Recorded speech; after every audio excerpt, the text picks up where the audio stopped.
बिस्मिल्लाहिर्रहमानिर्रहीम। आज हम लेक्चर का आगाज़ कर रहे हैं अपने, और वही यूनिट 9 फंडामेंटल्स ऑफ ट्रिग्नोमेट्री, उसी को अभी कंटिन्यू कर रहे हैं। और लास्ट लेक्चर में आपने देखा था कि हमने एक्सरसाइज 9.3 के फर्स्ट 3 क्वेश्चंस को कंप्लीट कर लिया था। उसी से ऑनवर्ड जो है वो आज हम कंटिन्यू करेंगे। क्वेश्चन नंबर 4 की तरफ आएंगे। अब एक्सरसाइज है 9.3।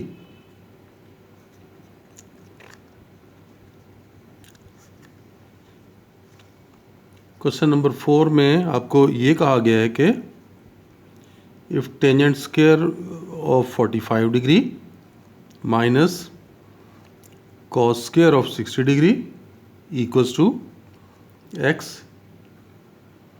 into sine of 45 degree into cos of 45 degree into tangent of 60 degree, ये है।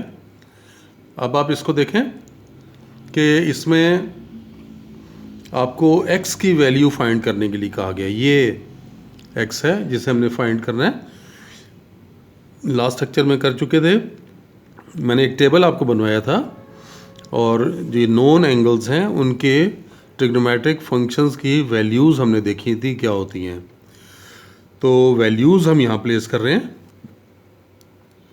45 टेंजेंट आपको मालूम है 1, तो ये 1 का स्क्वायर माइनस 60 का कॉज 1/2, तो ये 1/2 स्क्वायर, आगे इक्वल का साइन, फिर x, फिर साइन ऑफ 45 यानी 1/√2 कॉज ऑफ 45, ये भी 1/√2, और टेंजेंट 60 ये कितना होता है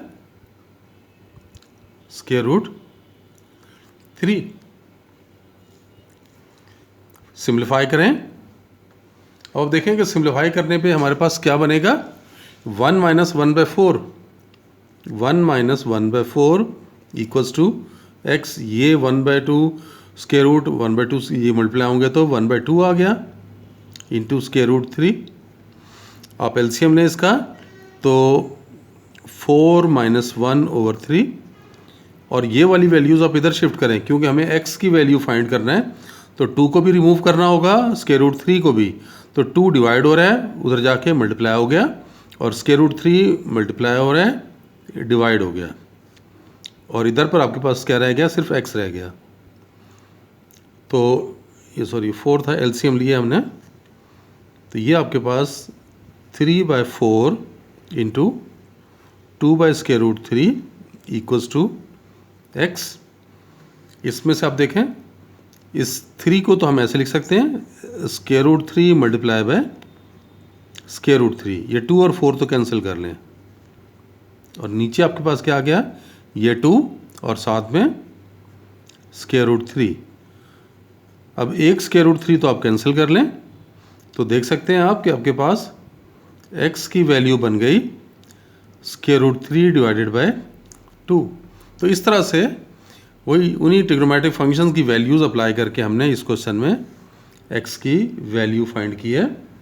नेक्स्ट क्वेश्चन जो है क्वेश्चन 5, इसमें ये कहा जा रहा है, ये क्वेश्चन नंबर 5 और क्वेश्चन नंबर 6 का पैटर्न एक ही है। आपको ये कहा गया है कि आप ट्रिग्नोमेट्रिक फंक्शंस मालूम करें, और आपको क्वाड्रेंटल एंगल्स दिए हुए हैं। क्वाड्रेंटल एंगल्स तो याद है ना, मैंने आपको क्या बताया था कि जिनके अंदर जिनका टर्मिनल साइड जो है वो एक्सिस के ऊपर आती है। इनमें से देखें, पहला पार्ट ही देखें, -π, ये है जो एंगल पाई की फॉर्म में होगा वो आपने पाई की फॉर्म में ही रहने देना है, आपने उसे डिग्री में कन्वर्ट नहीं करना। -π को देखें, ऐसे एंगल की फॉर्म में लिखें जो कि आप इग्नोर कर सकें। हमने देखा था जनरल एंगल जब हमने किए थे कि 2π का मल्टीपल जो है वो आप अगर किसी एंगल में ऐड करते हैं तो एंगल की जो प्रिंसिपल वैल्यू है उस पर कोई फ़र्क नहीं डालता। तो इसे देखें 2 पाई की फॉर्म में कैसे कन्वर्ट किया जा सकता है। अगर आप इसको -2 पाई लिख लें और साथ में +पाई लिख लें तो आप देखें इन दोनों को ऐड करने पर क्या आएगा, -पाई बनेगा। अब आप ये ले सकते हो इस -2 पाई को, तो आप फंक्शंस की जब वैल्यू लेंगे तो इसको इग्नोर कर सकते हैं। यानी आप लिख सकते हैं कि sine of -pi is actually equal to sine of pi, ये इग्नोर कर दिया। और साइन पाई मीन्स 180 और 180 का साइन 0। इसी तरह से cos of -pi is actually equal to, ये -पाई इधर भी कॉज लिया, ये इग्नोर कर देंगे तो ये कॉज ऑफ पाई आ, और 180 का कॉज -1, फिर टेंजेंट ऑफ -पाई ये बनेगा tangent of pi which is 0। फिर इनके रेसिप्रोकल्स की बात है, cosecant -pi is actually equal to cosecant pi, और साइन का रेसिप्रोकल है ये, यानी 1/0 जो क्या बना, अनडिफाइंड। फिर सीकेंट -पाई देखें, सीकेंट पाई के इक्वल, तो ये कॉज का रेसिप्रोकल यानी 1/-1 विच इज इक्वल टू -1। फिर cot of -pi, cot of -pi means cot of pi, और ये टेंजेंट का रेसिप्रोकल, तो 1/टेंजेंट तो 0 है पाई के, तो 1/0। तो आप देखें ये भी अनडिफाइंड केस है। तो इस तरह से हमने ये एंगल्स की फंक्शंस लिए और ट्रिग्नोमेट्रिक फंक्शंस की वैल्यूज़ को हमने फाइंड किया। अब और एग्जांपल्स भी कर रहे हैं।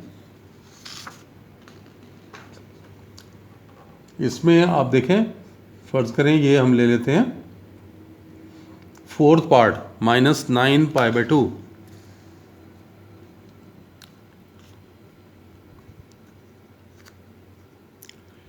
-9π/2 ये है। अब इस बात का ख्याल रखना है, जब हम बड़े एंगल्स ले रहे हों तो आपने अगर डिनोमिनेटर में कोई वैल्यू आ रही है तो ये टेक्निक याद रखें जिसके ज़रिए आप आसानी के साथ 2 पाई का मल्टीपल बना सकते हैं। और वो टेक्निक क्या है कि आपने डिनोमिनेटर में जो भी नंबर है उस नंबर के डबल से न्यूमरेटर को डिवाइड कर लेना है, और रिमाइंडर को पॉजिटिव लाने के लिए अगर नेगेटिव नंबर होगा तो एक ज़्यादा से डिवाइड करेंगे। मिसाल तौर पे 9 को मैंने क्या बताया कि 2 के डबल से, 2 का डबल मीन्स 4 से डिवाइड करें। देखें 9 को जब हम 4 से डिवाइड करते हैं, वैसे तो देखें ये किससे जा रहा है, 4 2 8 होता है, लेकिन नेगेटिव के केस में आपने एक ज़्यादा से डिवाइड करना है। यानी मैं 3 ले लेता हूँ, 4 3 12, क्योंकि ये माइनस का 9 था, तो आप जब रिमाइंडर लेंगे तो ये +3 आ जाएगा। यानी ये 4 × 3 12, लेकिन ये कौन सा वाला 12 आएगा, माइनस वाला 12 बनेगा। यानी आप ऐसे लिख सकते हैं कि -4 × 3, ये देख लें ये कितना बना, -12, और ये +3, टोटल कितना आंसर आया, -9। देख लें वही -9 आ रहा ना। और इस पूरे के नीचे क्या था, इस पूरे के नीचे 2 था, और ये साथ में पाई। अब आपने ये करना होगा कि नीचे जो 2 आ रहा है उस 2 से 1/1 दोनों को डिवाइड कर लें। ये देख लें -4 × 3, और इसके नीचे भी 2 लिख दिया, और 3 / 2, और ये बाहर पाई आ रहा है। ये 4 से कैंसिल हो गया, ये -3 को मैं पहले लिख रहा हूँ ये वाला, और बाकी क्या बचा, 2 और पाई मल्टीप्लाई कर लें। ये वाला पाई ज़ाहिर है इससे भी मल्टीप्लाई होगा, और इससे भी मल्टीप्लाई होगा। तो ये इससे कैंसिल होके 2 इंटू 3 था, ये देख लें 2 इंटू 3, लेकिन उसे 2 पाई की फॉर्म में लिख लिया, प्लस उसके बाद इधर मल्टीप्लाई करेंगे तो 3 पाई बाय 2। अब आप ये देख सकते हैं कि -9 पाई बाय 2, इसका हमने 2 पाई वाला पोर्शन अलहदा कर लिया। तो ये टेक्निक बात ये जहन में रहेगी आपके कि कैसे करना है कि अगर डिनोमिनेटर में कोई वैल्यू आ रही हो तो उस वैल्यू के डबल से आपने, ये देखें, इसके डबल से आपने डिवाइड करना है। यहाँ 2 था तो आपने 4 से डिवाइड किया न्यूमरेटर को, और नेगेटिव अगर है तो नॉर्मल डिवीजन से एक ज़्यादा नंबर लेके डिवाइड करना है।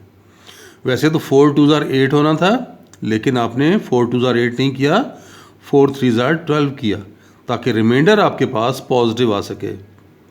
और बाद में फिर हमने इस -9 की जगह -4 इंटू 3 और +3 लिख लिया। देख लें, -12 + 3 -9 आ जाएगा, और ये divided by 2 as it is आ गया, ये वाला पाई एज इट इज़ आ गया। नेक्स्ट आपने क्या किया, इस 2 से 1 बाय 1 फर्स्ट को भी डिवाइड कर दिया और सेकंड को भी, तो ये स्टेप कर लिया। और नेक्स्ट स्टेप में आपने ब्रैकेट ओपन करके इस पाई से फर्स्ट को भी मल्टीप्लाई कर दिया और सेकंड को भी मल्टीप्लाई कर दिया, ये रिजल्ट आ गया। अब हम पिछले क्वेश्चन में भी कर चुके थे कि 2 पाई के मल्टीपल को जब हम ट्रिग्नोमेट्रिक फंक्शन की वैल्यू निकालेंगे तो इग्नोर कर सकते हैं। यानी अब आप देखें कि -9 pi by 2 is actually equal to 3 pi by 2। तो जब फंक्शन की वैल्यू लेंगे तो हम डायरेक्ट 3 पाई बाय 2 की वैल्यू ले लेंगे। अब ये वैल्यूज़ ले रहे हैं,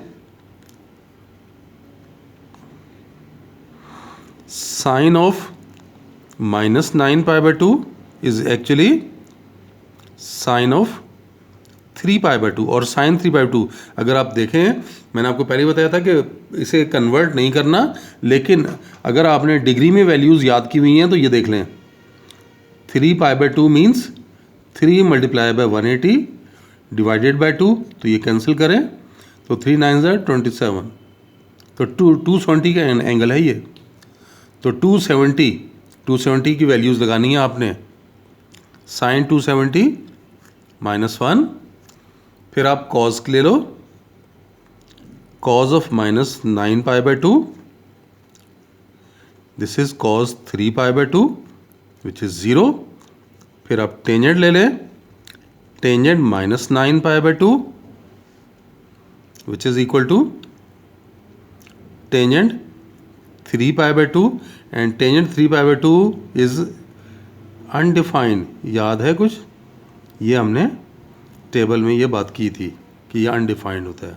फिर इनके reciprocals, cosecant -9 pi by 2 equals to cosecant 3 pi by 2। ये साइन का रेसिप्रोकल है, 1 अपॉन साइन, देखें ये साइन ये था -1, तो 1 upon -1 which is equal to -1। फिर secant -9 pi by 2 is actually secant 3 pi by 2, और 1 अपॉन 3 पाई बाय 2 का ये देखें, कॉस 3 पाई बाय 2 कितना था, 0। सीकेंड कॉस का रेसिप्रोकल है ना, तो ये क्या बना, अनडिफाइंड। और last one, cot of -9 pi by 2, और cot -9 pi by 2 is actually cot of 3 pi by 2। अब 3 पाई बाय 2 देखिए, ये अनडिफाइंड का केस था ना, यानी 1/0 का केस था ये। और जब इसका रेसिप्रोकल लेंगे तो 1 अपॉन 1/0, तो ये 0 न्यूमरेटर में चला जाएगा, तो इसका आंसर आप देख सकते हैं कि ये क्या बन गया, 0 बन गया। तो इस तरह से आपने इसके तमाम एंगल्स की वैल्यूज़ जो हैं वो फाइंड कर ली हैं। अब देखें, और प्रैक्टिस के लिए और क्वेश्चन करते हैं। 5th पार्ट, -15 पाई, बहुत आसान, 2 पाई का मल्टीपल बनाना है। इसे क्या लिख सकते हैं, -8 मल्टीप्लाई बाय 2 पाई, कितना बना, -16, तो बाकी क्या बचेगा, प्लस पाई। यानी अगर -15 पाई है तो आपने जब ट्रिग्मेटिक फंक्शंस की वैल्यूज़ ले रहे होंगे तो वो डायरेक्ट पाई की वैल्यूज़ ले सकते हैं, यानी इसमें से आप 2 पाई को इग्नोर कर सकते हैं। यानी अब यहाँ पे साइन ऑफ -15 पाई आप करोगे तो ये क्या बन जाएगा, sine of pi which is 0। इसी तरह से जब आप कॉज ले रहे होगे -15 पाई तो ये कॉज ऑफ पाई आ गया विच इज़ -1। टेंजेंट -15 पाई लेंगे तो ये टेंजेंट पाई बना विच इज़ 0। और 3 उनके रेसिप्रोकल्स, ये 3 इसी तरह से आपने रेसिप्रोकल्स भी निकाल लेने हैं, क्योंकि हम पहले भी कर चुके हैं। तो ये हमने यहाँ पर इसको भी हमने कंप्लीट कर लिया। अभी इसकी और प्रैक्टिस करेंगे, मज़ीद क्वेश्चंस भी करेंगे। इस लेक्चर के लिए इतना ही, नेक्स्ट लेक्चर में फिर मिलते हैं। तब तक के लिए अल्लाह हाफिज़।